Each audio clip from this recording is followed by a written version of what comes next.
প্রিয় ভাইরা আমার, আল্লাহ সুবহানাহু ওয়া তাআলা মুসলমানদেরকে ঐক্যবদ্ধ থাকার ব্যাপারে বলেন, ওয়াতাসিমু বিহাবলিল্লাহি জামিআন ওয়া লা তাফাররাকু ওয়াযকুরু নি'মাতাল্লাহি আলাইকুম ইয কুনতুম আ'দাআন ফাআল্লাফা বাইনা কুলুবিকুম فأصبحتم بنعمته إخوانا وكنتم على شفا حفرة من النار فأنقذكم منها আল্লাহ পাক বলেন, সম্মিলিতভাবে আমার রজ্জুকে আঁকড়ে ধরো, আমার কোরআনের বিধানকে সম্মিলিতভাবে আঁকড়ে ধরো, ওয়ালা তাফাররাকু, বিচ্ছিন্ন হয়ে যাও না, শততা বিভক্ত হয়ে যাও না। আল্লাহ পাক বলেন, তোমাদের উপর আমার নিয়ামতের কথা স্মরণ করো, ইয কুনতুম আ'দাআন, যখন তোমরা একে অপরের শত্রু ভাবাপন্ন ছিলে, একজন আরেকজনের ছায়া সহ্য করতে পারতে না, দুশমন ছিলে তোমরা একে অন্যের। ফাআল্লাফা বাইনা কুলুবিকুম, আমার নবীর মাধ্যমে এক কালিমার ছায়া তলে এনে তোমাদেরকে একে অপরের বন্ধু বানিয়ে দিয়েছি। জোরে জোরে কোন সুবহানাল্লাহ। ফাআসবাহতুম বিনি'মাতিহি ইখওয়ানা, আমার নিয়ামতে তোমরা ভাই ভাই হয়ে গিয়েছো। আল্লাহ এরপরে বলছেন, ওয়া কুনতুম আলা শাফা হুফরাতিন মিনান নার, তোমরা তো জাহান্নামের গর্তের মুখে দাঁড়িয়েছিলে, তোমরা জাহান্নামের দ্বার প্রান্তে ছিলে। মানে অনৈক্যকে আল্লাহ বলছেন জাহান্নামের দ্বার প্রান্তে ছিলে, ঐক্যকে আল্লাহ পাক জান্নাতের দ্বার প্রান্ত বলে উল্লেখ করছেন। চিল্লাকুন আল্লাহু আকবার। অনৈক্যকে আল্লাহ বলছেন, ওয়া কুনতুম আলা শাফা হুফরাতিন মিনান নার, জাহান্নামের গর্তের কিনারায় দাঁড়ায়ছিলে, অনৈক্য করে, বিবাদ করে, ঝগড়া করে, মারামারি করে, কাটাকাটি করে, হাঙ্গামা করে, দাঙ্গা ফাসাদ করে তোমরা কি করেছিলে? জাহান্নামের দ্বার প্রান্তে পৌঁছেছিলে। সেখান থেকে ফাআনকাযাকুম মিনহা, তোমাদেরকে আমি আল্লাহ নাজাত দিয়েছি, তোমাদেরকে আমি রক্ষা করেছি। তোমাদের অনৈক্য দূর করে ভ্রাতৃত্ব বন্ধনে তোমাদেরকে আমি আবদ্ধ করে দিয়েছি। এই আয়াত দ্বারা প্রমাণ হয় অনৈক্য হচ্ছে জাহান্নামে যাওয়ার কারণ, ঐক্য হচ্ছে বেহেশতে যাওয়ার উপায়। জোরে বলেন ঠিক কি না? কোরআন মাজিদ আল্লাহ সুবহানাহু ওয়া তাআলা সূরা তাওবার মধ্যে আল্লাহ রাব্বুল আমিন ঘোষণা দিয়ে দিয়েছেন বিচ্ছিন্ন হওয়া যাবে না। আবার সূরা আনফালের মধ্যে আল্লাহ রাব্বুল আমিন বলেন, ওয়া আতিউল্লাহা ওয়া রাসূলাহু ওয়া লা তানাযাউ ফাতাফশালু ওয়া তাযহাবা রিহুকুম ওয়াসবিরু ইন্নাল্লাহা মা'আস সাবিরিন। আমার আনুগত্য করো, আমার নবীর আনুগত্য করো, তোমরা ঝগড়া বিবাদে লিপ্ত হয়ো না। এর দ্বারা কি হবে? তোমাদের মানসিক মনোবল ভেঙে পড়বে, তোমরা দুর্বল হয়ে যাবে, তোমাদের প্রভাব কমে যাবে। খবরদার, এই ঐক্য করার ক্ষেত্রে, বিবাদকে মিটাবার ক্ষেত্রে স্যাক্রিফাইস করে ধৈর্য ধারণ করো।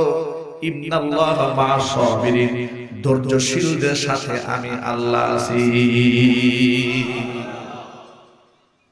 ছাড় দিতে হবে, ঐক্যের ক্ষেত্রে ছাড় দেওয়ার মন মানসিকতা রাখতে হবে।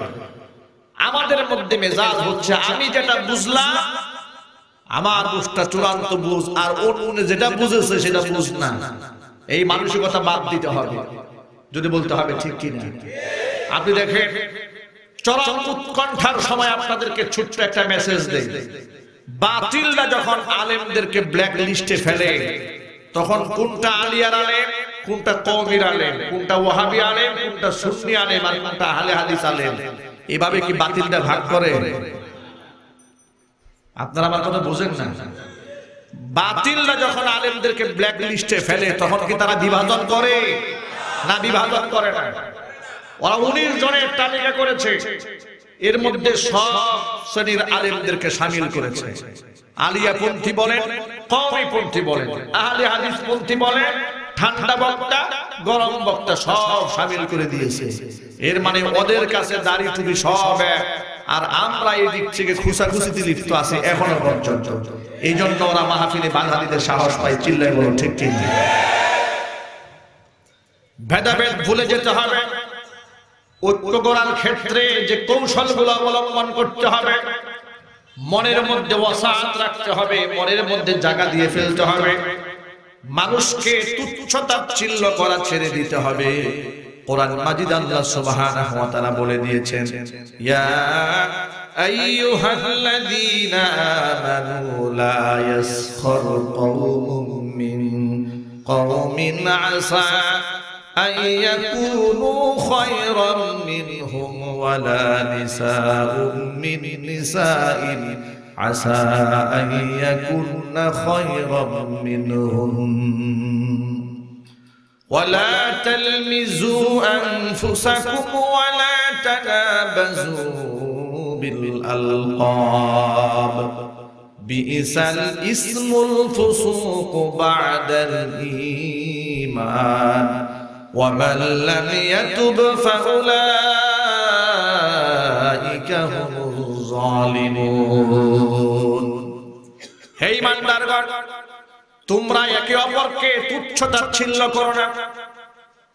যাকে তুচ্ছ করা হয়েছে এমন হতে পারে যিনি তুচ্ছ করেছেন তার চেয়ে ওই ব্যক্তিটা আমি আল্লাহর কাছে উত্তম। অনুরূপ ভাবে তোমাদের নারীরাও যেন এক নারী আরেক নারীকে তুচ্ছ জ্ঞান না করে, উপহাস যেন না করে, ব্যঙ্গ বিদ্রুপ যেন না করে। যাকে তুচ্ছ করা হয়েছে ওই নারী তুচ্ছ কারণী অপেক্ষা আমি আল্লাহর কাছে উত্তম হতে পারে। যদি বলুন ঠিক কিনা। তোমরা পরস্পর একে অপরের ভাই। ইন্নামাল মুমিনুনা ইখওয়া ফাসলিহু বাইনা আখাওয়াইকুম। তোমরা একে অপরের ভাই, আমরা একে অপরের ভাই। একজনে 5 কুল্লি পড়েছে আর একজনে 40 কুল্লি পড়েছে, টুপি তো মাথায় দিয়েছে। অন্তত পক্ষে যার মাথায় টুপি নাই তার চেয়ে তো এই লোকটা উত্তম। কথা বলেন না? যার মাথায় টুপি আছে, হোক সাদা হোক কালো হোক নীল হোক লাল, টুপিটা তো উঠিয়েছে। অন্তত পক্ষে রাসূল একটা সুন্নাহ কায়েম করার জন্য সে তো চেষ্টা করেছে। যার মাথায় টুপি নাই তার থেকে তো এই লোকটা উত্তম। আফসোসের ব্যাপার হচ্ছে যার মাথায় টুপি নাই উচিত ছিল তার মাথায় কেমনে টুপি উঠানো যায় এই মহব্বতে এই ভালোবাসা অন্তরে লালন না করে একজনের টুপি মাথায় দিয়েছে, তার দিকে তাকায় বলে এই টুপি তো আমার পীরের পীর সাহেবের তরিকা, এটা বাদ দিয়ে দিয়েছে। চিন্তা করেন মনের মধ্যে কতটা হিংস্রতা, মনের মধ্যে কত সংকীর্ণতা। আমরা এত সংকীর্ণ মনা কি করে হয়েছে? আমাদের মনের মধ্যে ওয়াসাত নাই, কোনো জায়গা নাই। মানুষকে আমরা ভালোবাসতে পারি না, শত্রু বানাতে আমরা ভালোবাসি, মানুষের দোষ প্রকাশ করতে আমরা বড়ই পছন্দ করি। কিন্তু এই কথা মনে রাখা উচিত, আমি যে আরেকজনের দোষ প্রকাশ করছি এর থেকে বড় বড় দোষ আমার আছে। যদি আমি আজকে তার দোষ প্রকাশ করি তার থেকে লাঞ্ছিত অপমানিত এই জমিনে আমাকে হতেই হবে। কথা বলেন ঠিক ঠিক। এই জন্য আমাদের মিশন হচ্ছে ভ্রাতৃত্ব বন্ধনে আবদ্ধ হওয়া, ভালোবাসা করে তোলা। আল্লাহর নবী সাল্লাল্লাহু আলাইহি ওয়াসাল্লাম বলেছেন, লা ইউমিনু আহাদুকুম হাত্তা তাহাব্বু। ততক্ষণ তোমরা ঈমানদার হবে না যতক্ষণ না পর্যন্ত একে অপরকে মহব্বত করতে না পারবে। জোরে বলেন সুবহানাল্লাহ। ভালোবাসতে বলেছেন, এমন ভালোবাসবেন যেভাবে সাহাবায়ে কেরাম রাসূলকে ভালোবেসেছেন, নবীজি তার সাহাবীদেরকে ভালোবেসেছেন। হুজুরকে ভালোবেসে কেউ ঠকে যায় না, আল্লাহ পাক তাদেরকে জিতিয়ে দিয়েছে। বেলাল হাবশির মতো একজন সাহাবী, কালো সাহাবী, কেউ দেখলে পছন্দও করে না, গায়ের অবকাঠামো সুন্দর নয়, বংশীয় মর্যাদার উপরে নাই, কিন্তু তার জবানের কথার মর্যাদা এত বেশি, এত সম্মান আল্লাহ পাক তাকে দিয়েছে। ফজরের নামাজের পরে একদিন হযরত বেলালকে নবীজি ডাকলেন, বেলাল তুমি এমন কি আমল করো গোটা রজনীতে জান্নাতের ভিতরে আমি দেখতে পেয়েছি। আমি জান্নাতের মধ্যে যখন দেখলাম তোমার জুতার আওয়াজ আমার কানের মধ্যে আমি আমার আগে আগে শুনতে পেয়েছি। বেলাল রাদিয়াল্লাহু তাআলা আনহু বলছেন, নবীজি আমি দুটো কাজ করি। একটা কাজ হলো ওযু, ইস্তিনজার প্রয়োজন যখন হয়ে যায়, ইস্তিনজার পর আমি আর নাপাক থাকি না, সাথে সাথে ওযু করে পবিত্র হয়ে যায়, আর পবিত্র হওয়ার সাথে সাথে 2 রাকাত নামাজ আদায় করি। এই আমলটা করার কারণে নবীজি বললেন, বেলাল আল্লাহ পাক পবিত্র, পবিত্রতাকে আল্লাহ সুবহানাহু ওয়া তাআলা ভালোবাসেন। এইজন্য তোমার মর্যাদা আল্লাহ পাক এত বেশি বাড়িয়ে দিয়েছেন, জান্নাতের ভিতরে তোমার কদমের আওয়াজ আমি শুনতে পেয়েছি। একদিন আল্লাহর হাবিব বিশ্বনবী মুহাম্মদ রাসূলুল্লাহ সাল্লাল্লাহু আলাইহি ওয়াসাল্লাম সাহরির সময় খাবার খাচ্ছিলেন। কি খাচ্ছিলেন? সাহরি খাচ্ছেন। এমন সময় হযরত বেলাল রাদিয়াল্লাহু তাআলা আনহু হুজুরের বাড়িতে এসে বলছেন, ইয়া রাসূলুল্লাহ আপনি এখনো খাবার খাচ্ছেন, আল্লাহর কসম করে বলছি সূর্য উঠে যাবে তো, ফজর হয়ে যাবে তো, আমি তো আল্লাহর কসম করে বলেছি। এই কথা বলার পরে আল্লাহর নবী বেলাল রাদিয়াল্লাহু তাআলা আনহুকে ধমক দিয়ে বলছেন, ওয়াইহাক ইয়া বেলাল, ও বেলাল কি ব্যাপার তুমি কসম করলে কেন? আমি মুহাম্মদ সাল্লাল্লাহু আলাইহি ওয়াসাল্লাম খেতে বসেছি, আমি খাবার খাচ্ছি, আমি হলাম আল্লাহর হাবিব, আল্লাহর নবী। আমি যদি 10 ঘন্টা পরেও খাবার খাই, 20 ঘন্টা পরেও যদি খাবার খেতাম, আমি আল্লাহর শপথ করে বলতে পারি সূর্য উদয় হতো না। কিন্তু তুমি তো কসম খেয়ে ফেলেছো বেলাল। তুমি জানো কিছু কিছু মানুষের কসম আল্লাহর কাছে কবুল হয়ে যায়। আল্লাহু আকবার বলবেন না? কিছু কিছু মানুষ কসম করলে সেটা রক্ষা করা আল্লাহ পাকের জিম্মা হয়ে যায়। হে বেলাল তুমি তো সেই ব্যক্তি যার কসম রক্ষা করা আল্লাহর জিম্মা হয়ে গিয়েছে। আর চিল্লা করেন আল্লাহু আকবার। কিসের বিনিময়ে সম্মান পেলেন? সম্মান পেয়েছেন রাসূলকে মহব্বত করে ভালোবেসে, তার সুন্নাহকে ইসলাম জমিনের মধ্যে প্রতিষ্ঠিত করে, দ্বীনের জন্য স্যাক্রিফাইস করে। জোরে বলেন ঠিক কি না? তাওহীদের পরীক্ষার মধ্যে উত্তীর্ণ হয়ে মর্যাদায় আসীন হয়েছেন, যার কারণে সম্মানিত হয়েছেন দুনিয়াতে, সম্মানিত হবে না আখিরাতে। তাদের একটা মিশন ছিল ইসলামকে জিন্দা করা, আর আমাদের মিশন হয়ে দাঁড়িয়েছে আমার মতবাদকে জিন্দা করা, আমার পীর সাহেবকে জিন্দা করা, আমার খানকাকে জিন্দা করা, আমার কিবলা কাবার প্রশংসা করা। কথা বলেন ঠিক কি না? ইসলাম জিন্দা করার নিয়ম নাই। হাজারো শততা বিভক্ত করেছে জাতিকে। এটা আমার পীরের তরিকা না, এটা অমুক পীরের তরিকা না, এমন অবস্থা বলে এই মাহফিল এটা আমাদের না। কোরআন তো সকলের, ইসলাম সকলের। কথা বলেন ঠিক কি না? ইদানিং ডক্টর এনায়েতুল্লাহ আব্বাসী হাফিজাহুল্লাহর একটা কথা আমার দারুণ লেগেছে। তিনি বলেছেন মাসলাক যার যার দ্বীন ইসলাম সবার। কথা বলেন ঠিক কি না? মাসলাক আপনার হয়েছে তো কি হয়েছে? আপনার মনে জায়গা নাই কেন? এত হিংসা কেন মনে? মনে রাখবেন পৃথিবীতে 2টা অপরাধ রয়েছে, যে 2টা অপরাধ এমন মারাত্মক অপরাধ, আল্লাহ পাক যখন তার বান্দাদেরকে সাধারণ ক্ষমা করে, এই 2 অপরাধী ব্যক্তিদেরকে আল্লাহ সাধারণ ক্ষমা থেকেও বঞ্চিত করে। হাদিস শরীফের মধ্যে এসেছে, ইন্নাল্লাহা ইয়াত্তালিউল্লাহু ইলা জামিই খালকিহি লাইলাতান নিসফি মিন শাবান ফায়াগফিরু লিজামিই খালকিহি ইল্লা লিমুশরিকিন ওয়া মুশাহিন আও কামা ক্বালা আলাইহিস সালাতু ওয়াস সালাম। বিশ্বনবী সাল্লাল্লাহু আলাইহি সাল্লাম বলেছেন, শাবান মাসের মধ্য রজনী, যাকে আমরা উপমহাদেশে শবে বরাত বলি, মুক্তির রজনী বলি, এই মুক্তির রজনীতে আল্লাহ পাক তার সৃষ্টিকুলের দিকে বিশেষভাবে দৃষ্টি আরোপ করেন। দৃষ্টি আরোপ করে ক্ষান্ত হন না। ফায়াগফিরু লিজামিই খালকিহি, তার সমস্ত সৃষ্টিকুলকে আল্লাহ পাক ক্ষমা করে দেন। তবে তখন 2 শ্রেণীর মানুষকে আল্লাহ ক্ষমা করেন। এক হচ্ছে ইল্লা লিমুশরিক আও মুশাহিন, মুশরিককে আল্লাহ ক্ষমা করেন না। আরেক হচ্ছে অপর ভাইয়ের প্রতি বিদ্বেষ পোষণ করে, হিংসা করে, হিংসা পরায়ণ ব্যক্তিকে আল্লাহ ক্ষমা করেন। আমি যখন এই হাদিসটা পড়ছিলাম আমি মনে মনে ভাবছিলাম যে শিরকের সাথে হিংসার মিলটা কোথায়? শিরিক তো অনেক ভয়াবহ গুনাহ, আসমানের নিচে জমিনের উপরে শিরিকের চেয়ে মারাত্মক গুনাহ আছে নাকি? সবাই বলেন না আপনারা? শিরিক মানে হচ্ছে আল্লাহর ক্ষমতার সাথে কিংবা আল্লাহর জাতের সাথে, আল্লাহর সিফাতের সাথে, গুণাবলীর সাথে কাউকে শরীক স্থাপন করা। আল্লাহর কোনো শরীক আছে? আল্লাহ পাকের আওসাফের মধ্যে কোনো শরীক আছে? না, কোনো শরীক না। লা শারীকা লাহু, লাহুল মুলক ওয়া লাহুল হামদ ওয়া হুয়া আলা কুল্লি শাইইন কাদির। তিনি আমাদের রব। তিনি কে?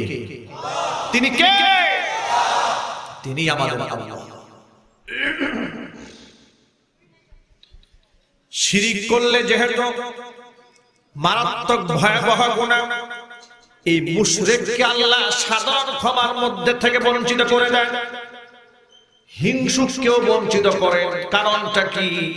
মুশরিককে না হয় বঞ্চিত করেন, এই কথা বুঝে আসলো, কিন্তু হিংসুককে বঞ্চিত করা হলো কেন? হিংসুকের সাথে মুশরিকের মিলটা কোন জায়গায়? শিরকের সাথে তো কোনো গুনার তুলনায় চলে না, কিন্তু হিংসার গুনাহটা শিরকের সাথে মিলাই দেওয়া হলো।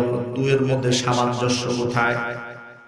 তখন সামঞ্জস্য হাদিসের মধ্যে খুঁজে পেলাম যে শিরিক আর হাসাদ, বিদ্বেষ, হিংসা, এই দুয়ের মধ্যে এক অভূতপূর্ব মিল রয়েছে। সেটা কি? ফা ইন্নাল হাসানা ফা ইন্নাল হাসাদা তাকুলুল হাসানাত কামা তাকুলুন নারুল হাতাবা। আগুন যেমন শুকনা লাকড়িকে জ্বালিয়ে শেষ করে দেয়, হিংসা মানুষের উত্তম আমলগুলোকে জ্বালিয়ে পুড়িয়ে শেষ করে দেয়। শিরিক এমন একটা গুনাহ যা মানুষের আমলকে ধ্বংস করে বরবাদ করে দেয়। মনে রাখবেন, একটা মানুষ মিথ্যা কথা বলেছে, কবিরা গুনাহ হয়েছে। যদি খাস দিলে আল্লাহর কাছে তওবা করে, আল্লাহ তাকে মাফ করে দেবে। কিন্তু কবিরা গুনাহ এটা করার কারণে এমন হয় নাই যে সে নামাজ পড়েছে, নামাজের সব নষ্ট হয়ে গেছে। না, হবে না।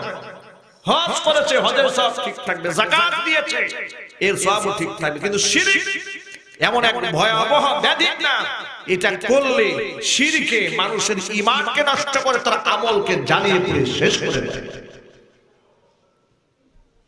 এইজন্য শিরক থেকে বাঁচতে হবে। সকল ক্ষমতার মালিক আমাদের সমাজে পীরের পায়ে সেজদা দেওয়ার এক প্রবণতা আছে, যদিও সিলেটে মনে হয় এই ধরনের কাজ নাই। কবরে সেজদা দেওয়ার প্রবণতা আছে না নাই? মাজারে আছে না নাই? আমি জিজ্ঞেস করলাম পীরের পায়ে সেজদা দেন কেন? জবাব দিয়ে বলে পীরের মধ্যে আল্লাহ আছে, এই জন্য সেজদা দিলে কোনো অসুবিধা নাই। জিজ্ঞেস করলাম কোথায় পেলেন? কয় কেন, প্রত্যেকটা মানুষের মধ্যেই তো আল্লাহ আছে। তখন তাকে বললাম, ভাই আপনার যুক্তি যদি আমি মেনেই নেই যে প্রতিটা মানুষের মধ্যে আল্লাহ আছে, আর এই যুক্তিতে আপনি সেজদা দেন, তাহলে যিনি সেজদা দিচ্ছে তার মধ্যেও তো আল্লাহ আছে, ঠিক কি না? প্রতিটা মানুষের সাথে যদি আল্লাহ থাকে, যে সেজদা দিচ্ছে ও মানুষ নয়, তার সাথে আল্লাহ আছে না? এক আল্লাহ আরেক আল্লাহর সেজদা দেয় কেন? কথা বলেন ঠিক কি না? তখন আবার পাল্টা যুক্তি দিয়ে বলে সেজদা দুই প্রকার, এক হচ্ছে তাজিমি সেজদা আর এক হচ্ছে ইবাদতের সেজদা। আমরা যে পীরের পায়ে সেজদা দেই, এটা হলো সম্মানের সেজদা, ইজ্জতের সেজদা। পীর সাহেবকে সম্মান করে আমরা তাকে সেজদা দিই। ভাইরা, আপনার আমার প্রশ্নের জবাব দিবেন এক বাক্যে। আসমানের নিচে জমিনের উপরে বিশ্বনবী মুহাম্মদ রাসূলুল্লাহ সাল্লাল্লাহু আলাইহি ওয়াসাল্লামের চেয়ে সম্মানিত ব্যক্তি কেউ ছিলেন পৃথিবীতে? বর্তমানে আছে, ভবিষ্যতে আর আসবে। সম্মানের কারণে কোন মানুষ যদি সেজদা পাওয়ার হক রাখতেন, তাহলে তো রাসূলুল্লাহ রাখতেন, ঠিক কি না? ইয়ামান থেকে একজন সাহাবী এসে বললেন, ইয়া রাসূলুল্লাহ, ইয়ামানে যখন গিয়েছিলাম সেখানে দেখেছি সেখানকার খ্রিস্টানেরা তাদের পাদ্রীদেরকে সেজদা দেয়, ধর্মগুরুকে সেজদা দেয়। তো আপনি তো আমাদের ধর্মগুরুর চেয়ে অনেক উপরে, আপনি আল্লাহ পাকের নবী, আমরা কি আপনার পায়ে একটু সেজদা দিতে পারি না? হুজুর বললেন সাহাবীরা শোনো, এই পৃথিবীতে আল্লাহর পরে যদি কোন মানুষকে কোন মানুষের পায়ে সিজদা দেওয়ার পারমিশন দিতাম, তাহলে পৃথিবীর নারীদেরকে বলতাম তারা যেন স্বামীর পায়ে সিজদা দেয়। সিজদা দেওয়ার কোন পারমিশন রাসূলুল্লাহ দিলেন না জিন্দা অবস্থায়। ইন্তিকালের পরে নবীজির কবরেও যেন কেউ সিজদা না দেয়।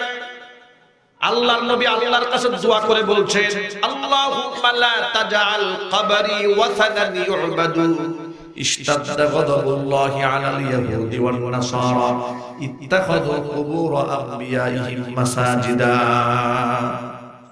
আয় আল্লাহ, লা তাজআল কবরি ওয়াসানান ইউবাদু, আল্লাহ তুমি আমার কবরটাকে আমার মৃত্যুর পরে পূজনীয় বানায়ো না, যে আমার কবরের পূজা করা হবে, সিজদা দেওয়া হবে, আরাধনা করা হবে, আমার কবরে সাহায্য করা হবে, সাহায্য চাওয়া হবে, এমন কবর আমারটা বানায় দিও না। আল্লাহ রাসূল বলছেন, ইহুদি এবং খ্রিস্টানদের উপর আল্লাহ পাকের ক্রোধ বেড়ে গিয়েছে, আল্লাহ পাকের লানত বর্ষিত হয়েছে। তাদের অপরাধ ইত্তাখাযু কুবুর আমবিয়াহিম মাসাজিদা, তাদের নবীদের কবরকে তারা সিজদার জায়গায় পরিণত করে দিয়েছিল।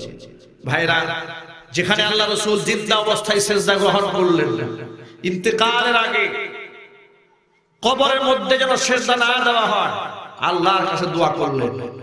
তাহলে রাসূল কি মানুষের সিজদাকে সাপোর্ট দিয়েছেন? আরো জোরে বলেন, নাকি হারাম করেছেন?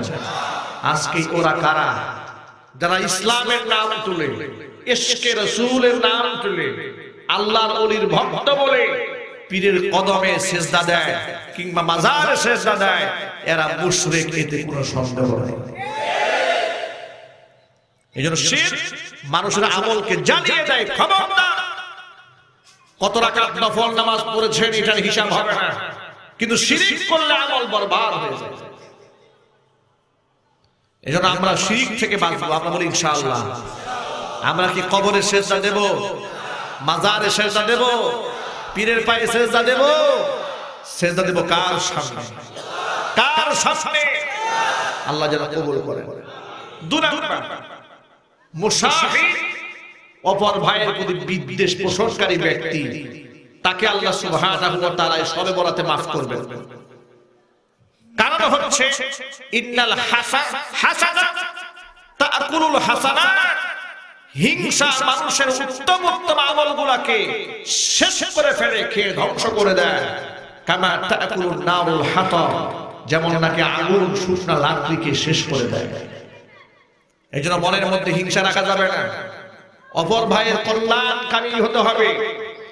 আল্লাহর নবী বলে দিয়েছেন, লা ইউমিনু আহাদুকুম হাত্তা ইউহিব্বা লিআখিহি মা ইউহিব্বু লিনাফসিহি, ততক্ষণ তোমাদের কেউ ঈমানদার হবে না যতক্ষণ না পর্যন্ত নিজের জন্য যা পছন্দ করে অপর ভাইয়ের জন্য সেটা পছন্দ না করবে। কি সুন্দর কথা নবীজি বলে দিলেন। এর থেকে মানবতার কথা, এর থেকে মানব দরদি কথা পৃথিবীতে কোন মানবাধিকার সংগঠনের লোকেরা বলতে পারে না। এজন্য কোন ব্যক্তি যদি মানবিক হতে চায়, তাকে আল্লাহর নবীর সুন্নতকে অনুসরণ করতে হবে। নবীর সুন্নত যে ব্যক্তি যত মানবে, সেই ব্যক্তি তত বড় মানবতার খেদমতকারী হয়ে যাবে। এক নাস্তিককে প্রশ্ন করা হলো, আপনি কোন ধর্ম মানেন? জবাব দিয়ে বলে, আমি কোন ধর্ম মানি না, তবে আপনি মানবতার কাজ করি, মানবতার কল্যাণে আমি কাজ করি। মানে ওই নাস্তিক বুঝাতে চেয়েছে ধর্ম মানলে মানবতা হয় না। কিন্তু আপনারা বলেন, রাসূল সাল্লাল্লাহু আলাইহি ওয়াসাল্লাম যত পরিমাণ মানবতার কথা বলেছেন, পৃথিবীর কোন মানবাধিকার কর্মী কি তা বলেছে? আর যদি বলেন বলেছে না, কেউ বলে না। আমার নবী আমাকে শিখিয়ে দিয়েছেন, আমি পেট পুরে খাবার খাবো, প্রতিবেশী না খেয়ে থাকবে। হুজুর বলেন ওই ইমানদার হয় নাই। হুজুর বলেছেন ওয়াল্লাহি লা ইউমিন, আল্লাহর কসম, ওই ব্যক্তি ইমানদার নয় যার হাত থেকে, যার জবান থেকে তার ভাই নিরাপদ না থাকে। এই সমস্ত কথা যে রাসূলুল্লাহ বললেন, সেই রাসূলের উম্মত কি সন্ত্রাস হবে? কথা বলেন, গুন্ডা হবে, মাস্টার হবে, খুনি হবে, ডাকাত হবে না, কোনদিন হবে না। এজন্য কোরআন সুন্নাহর শিক্ষার কোনো বিকল্প নাই। আজকে যে সমস্ত যুবক ভাইরা এসেছেন, আজকে সমাজ ধ্বংস হয়ে যাচ্ছে, তার পেছনে কারণ হলো মাদক গোটা দেশ ছেয়ে গিয়েছে। ইয়াবা যুবকদেরকে শেষ করে দিচ্ছে, গাঁজা যুবকদেরকে শেষ করে দিচ্ছে। তবে ইয়াবা, মদ, জুয়া, গাঁজা এখান থেকে নিরাপদ জোনে যদি আপনার সন্তানকে রাখতে চান, সন্তানদেরকে কোরআন সুন্নাহয় শিক্ষিত করুন। গোটা বাংলাদেশের রিপোর্ট দেখুন, সরকার যখন মাদক বিরোধী চিরুনি অভিযান চালিয়েছে, মাদ্রাসার কোন শিক্ষক, ছাত্র, উস্তাদ মাদকের সাথে জড়িত পাওয়া গেছে? কথা বলেন, পাওয়া গেছে? না, পাওয়া যায় নাই। কারণ হচ্ছে তাদের সিনার মধ্যে আছে কোরআন। আরেকটা কথা বলি, মাদ্রাসায় পড়লে লোকেরা কি সন্ত্রাস হয়, জঙ্গি হয়? ঢাকা বিশ্ববিদ্যালয়ের চেয়ে বেশি বয়স হয়েছে হাটহাজারী মাদ্রাসা, ঠিক কি না? ঢাকা বিশ্ববিদ্যালয়ে পর্যন্ত 124 জন মানুষ নির্মম ভাবে নিহত হয়েছে। রাজনৈতিক কোন্দলে প্রতিহিংসামূলক ভাবে এক ছাত্র আরেক ছাত্রকে পিটিয়ে হত্যা করেছে। কিন্তু আপনারা বলেন, এটা পাচ্ছের অক্সফোর্ড খ্যাত ঢাকা বিশ্ববিদ্যালয়ে ছাত্ররা নিজেরা কুপাকুপি করে মানুষ মেরেছে, নিজেদেরকে হত্যা করেছে। তারা সন্ত্রাস হয় নাই, জঙ্গি হয় নাই। মাদ্রাসাতে শত বছরের ইতিহাসে একজন ছাত্র মারামারি করে নিহত হয়েছে। কথা বলেন, হয়েছে? তারা জঙ্গি হয়ে গেল, সন্ত্রাস হয়ে গেল। মিডিয়া আমাদেরকে জঙ্গি বানিয়ে দিয়েছে, সন্ত্রাস বানিয়ে দিয়েছে। যারা অস্ত্র নিয়ে ধরা খায় ওরা সন্ত্রাস হয় না, যারা বই নিয়ে ধরা খায় ওরা সন্ত্রাস হয়ে যায়। কি আশ্চর্য ব্যাপার! বিদেশি মদ পাওয়া গেল, অস্ত্র পাওয়া গেল, অস্ত্র শস্ত্র সহ মিডিয়াতে অনলাইনে সরাসরি প্রচারিত হলো। ঢাকার কুখ্যাত সন্ত্রাসী, নাম বলবো না, কিন্তু বিনিময় কি হলো? কদিন পরে আবার শোনা গেল যে না, তিনি অত্যন্ত ভালো মানুষ, মানব দরদি মানুষ, উনি মানবতার ধ্বজাধারী হয়ে গেলেন। আর মাদ্রাসার ছাত্রদের ব্যাগে পাওয়া গেছে তালিমুল ইসলাম বই, ফাজাইলে আমল, ফাজাইলে সাদাকাত। কয় সর্বনাশ হয়ে গেছে। কয় কি সর্বনাশ হয়ে গেছে? কয় জঙ্গিবাদের বই পাওয়া গেছে। কি আশ্চর্য ব্যাপার! ওরা আসলে চায় কি? এই জঙ্গিবাদ এটা একটা শব্দ, এই শব্দটা আবিষ্কার হয়েছে মুসলমানদেরকে নির্মূল করার জন্য, আর কিছু না। এর কোনো বাস্তবতা নাই, সম্পূর্ণ ভিত্তিহীন, কাল্পনিক ভাবে দাড়ি এবং টুপি নিয়ে যেন মুসলমানরা সগর্বে মাথা উঁচিয়ে দাঁড়াতে না পারে, এটাকে কলঙ্কিত করে দেওয়ার জন্য এই শব্দ নাস্তিকরা আবিষ্কার করেছে। চিল্লায় বলতে হবে, ঠিক কিনা?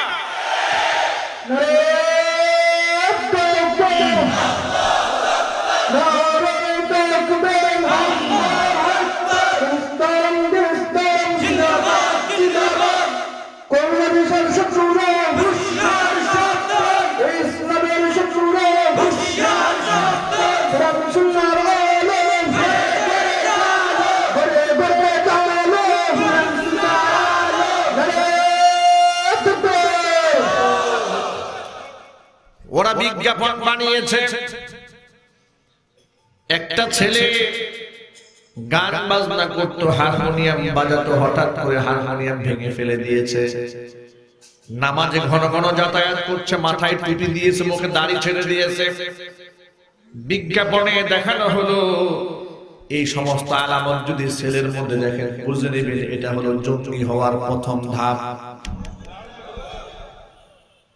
বিজ্ঞাপন বানিয়েছে, বিজ্ঞাপন বানিয়ে টেলিভিশনে এটা প্রচার করছে, অনলাইনে এখনো আছে। পৃথিবীর কোটি কোটি মানুষকে ওরা দেখাচ্ছে। একটা ছেলে নাচ গান করত, হঠাৎ করে গান বন্ধ করে দিয়েছে, মুখে দাঁড়িয়ে রেখেছে, মসজিদে নামাজে যাচ্ছে, নাচ গান করে না, বাদ্য বাজনা শোনে না। ওরা বললো এটা হলো জঙ্গি হওয়ার প্রথম ধাপ। এর দ্বারা কি প্রমাণ করছে ওরা? ওরা প্রমাণ করছে যে অনুইসলামিক কর্মকাণ্ড থেকে একটা মানুষ বের হয়ে ধার্মিক হলেই ওদের দৃষ্টিতে ওরা জঙ্গি। কথা বলেন না কেন? ওরা চাচ্ছে তো এটা। এর দ্বারা কি হয়? যাতে করে যুব সমাজ এই আমল থেকে পিছিয়ে যায়। অধপতন হচ্ছে কেন সমাজে? দুদিন আগে যখন 14ই ফেব্রুয়ারি বিশ্ব বেহায়া দিবস গেল, কুমিল্লা থেকে মাহফিল করে ঢাকা ফ্লাইওভার যখন আমি ক্রস করছি খিলগাঁও, তখন দেখতে পেলাম রাত 2:45 বাজে ছেলেমেয়েরা মোটর সাইকেল শোডাউন দেয়। রাত 2:45 বাজে খ্রিস্টানদের কালচার লালন করে, ওয়েস্টার্ন কালচার লালন করে, অশ্লীল পোশাক পরে মাথার চুলগুলো এলোমেলো করে দিয়ে বয়ফ্রেন্ডের সাথে জড়াজড়ি মাখামাখি করে রাত 2টা বাজে যে মেয়েটা রাস্তায় টহল দিতে পারে মোটর সাইকেল, আল্লাহর নামের কসম করে বলি এই মহিলা নারী জাতের কলঙ্ক ছাড়া কিছু নয়। সমাজের মধ্যে অবৈধ যারা সন্তান হারাম যারা তৈরির জন্য এই সমস্ত মহিলারাই দায়ী, যারা পশ্চিমাদেরকে মডেল বানান, ইউরোপ আমেরিকাকে যারা মডেল মনে করে, তাদের জেনে রাখা উচিত, তথ্য জানতে হবে তাদের দেশে শতকরা যে মেয়েরা প্রথম বাচ্চা জন্ম দেয় 48% বাচ্চা এরা হারামজাদা জন্ম দেয়। কোন মুসলমান তাদেরকে আদর্শ বানাতে পারে না। ওরা পুরুষকে পুরুষে বিবাহ করে, নারী নারীকে বিবাহ করে। নাউজুবিল্লাহ বলবেন না? জীবনের শেষ মুহূর্তে এসে বৃদ্ধাশ্রমে সময় কাটায়, কুকুরকে ওরা সাথী বানায়। পৃথিবীর প্রভাবশালী নায়িকারা কুকুরের সাথে বিবাহ বন্ধনে আবদ্ধ হয়। এগুলো আমার দেশের হলুদ মিডিয়া কর্মীরা প্রশংসায় পঞ্চমুখ হয়ে প্রচার করে, প্রসার করে, টেলিভিশনে দেখায়, পত্রিকায় ছাপায়। কি খুশি তারা কুত্তারে বিয়ে করছে। কথা বলেন ঠিক কিনা? উচিত ছিল ধিক্কার তোলা, উচিত ছিল গোটা পৃথিবীতে যত মিডিয়া আছে, কি মুসলিম কি হিন্দু কি বৌদ্ধ, যে মহিলাটা কুকুরকে বিবাহ করেছে সে তো মানব জাতিকে কলঙ্কিত করেছে। কথা বলতে হবে ঠিক কিনা? এগুলাকে ওরা প্রমোট করছে। কয়েকদিন আগে ভারতে নারী জিম সেন্টারে জিম করতে করতে পুরুষের মতো ফিগার বানিয়েছে। এটাকে প্রথম আলো পত্রিকায় এমন হাইলাইট করে প্রথম পেজে ছাপিয়ে দিয়েছে। নারী বিরাট এগিয়ে গেছে। ওরা দেখতে মনে হয় না এটা কি নারী না পুরুষ, এটা মনে হয় ভিন গ্রহ থেকে আসছে। আচ্ছা, একটা নারী যদি পুরুষের মতো বডি বানায়, দেখতে কি মানুষের মতো লাগবে নাকি জানোয়ারের মতো লাগবে? এই মেয়েটা হাফ প্যান্ট পরে দাঁড়ায় আছে, বিকিনি পরে দাঁড়ায় আছে, আর প্রথম আলো খুশি হয়ে গেছে। এর মানে নারীর গায়ের জামা যত খুলবে নাস্তিকরা তত বেশি খুশি হবে। বুরকা পরা নারীর পক্ষে ওরা একটা লেখা দেয় না, কিন্তু বুরকা ছাড়া নারীদের পক্ষে লেখার কোনো অভাব নাই। এর মানে ওরা ছলে বলে কলে কৌশলে ওরা ইহুদি খ্রিস্টান এবং মুশরিকদের কালচার সোনার বাংলাদেশে প্রমোট করতে চায়। চিল্লাই বলে ঠিক কিনা? যতই প্রমোট করুক না কেন কোনো লাভ হবে না। এদেশে উলামায়ে কেরাম আছেন, লক্ষ লক্ষ ওয়াজ মাহফিল হচ্ছে, কোরআনের মাহফিল হচ্ছে, তাফসীর মাহফিল হচ্ছে, আলেমরা মানুষদেরকে সতর্ক করছে। আমি আমার জওয়ান ভাইদেরকে বলবো, এখানে আমরা যারা এসেছি আমাদের ঘরের মধ্যে মা বোন তো সবারই আছে, আমাদের ঈমানি দায়িত্ব রয়েছে। আমার নবী সাল্লাল্লাহু আলাইহি সাল্লাম বলেছেন, সালাসাতুন ক্বাদ হারামাল্লাহু আলাইহিমুল জান্নাহ, 3 শ্রেণীর মানুষের জন্য আল্লাহ জান্নাতকে হারাম করেছেন। 1 নাম্বার হচ্ছে মুদমিনুল খামর, যারা মদ পান করে তাদের জন্য জান্নাত হারাম। 2 নাম্বার হচ্ছে ওয়ালা আক, যারা পিতামাতার অবাধ্য সন্তান তাদের জন্য জান্নাত হারাম। 3 নাম্বার হচ্ছে ওয়াদাইয়ুসুল্লাযী ইউকিররু ফি আহলিহিল খাবাথ, ওই দাইয়ুস পুরুষ নিজের পরিবারের মধ্যে অশ্লীলতা থাকার পরেও দেখেও দেখে না, বুঝেও বুঝে না, শুনেও শুনে না, এমন পুরুষ সমাজে আছে না নাই? নিজের সুন্দরী বউটাকে বোরকা ছাড়া বাম পাশে রিকশার মধ্যে বসিয়ে শহর টহল দেয়, মুসি জুতা ছিলানো বাদ দিয়ে তাকায় থাকে। রিকশা চালকের শরীর গরম হয়ে যায়, টেম্পার গরম, রিকশা টানের গতি কত, প্রাইভেট কার ওভারটেক করতে চায়। মাঝে মাঝে আমি গাড়ি ড্রাইভ করি, যদি ইমার্জেন্সি কোনো প্রয়োজন হয় আমি নিজে ড্রাইভ করি। তো যে গাড়িতে যে সিএনজি বলে, অটো রিকশা বলে, নরমাল রিকশা বলে, যে রিকশার মধ্যে মহিলা থাকে ওই রিকশা থেকে আমি একটু দূরে থাকি, কারণ এর মধ্যে মহিলা আছে, এই রিকশাওয়ালা শরীর গরম বেশি। ও যে কোন দিকে টান দিবে ও পারে না যে আমার প্রাইভেট কার আগে চলে যাবে। চিল্লাই বলতে হবে ঠিক কিনা? এগুলো যারা করছেন এদের কি নারীর সম্মান বেড়েছে? নারীর ইজ্জত বেড়েছে না, নারীর ইজ্জত বাড়েনি। এই জন্য মা বোন সবার আছে, আমরা কেউ মঙ্গল গ্রহ থেকে আসিনি। কিয়ামতে আমার আমল সম্পর্কে আমাকে জিজ্ঞাসিত করা হবে। এই জন্য আমার মা বোনদেরকে শারঈ পর্দা করানোর দায়িত্ব আমার, ঠিক কিনা? খাস পর্দানিশীল বানাবো। এই নোংরা কালচার থেকে মা বোনদেরকে বের করে নিয়ে আসবো। আমরা বলি ইনশাআল্লাহ, ছেলে হোক মেয়ে হোক সন্তানদেরকে দ্বীনি শিক্ষায় শিক্ষিত করার দৃঢ় প্রত্যয় গ্রহণ করব। নিজের ছেলেকে আলেম বানাবো, মেয়েকে আলেমা বানাবো, হাফেজ বানাবো, হাফেজ কোরআন বানাবো, আলিমা বানাবো, হাফেজা বানাবো।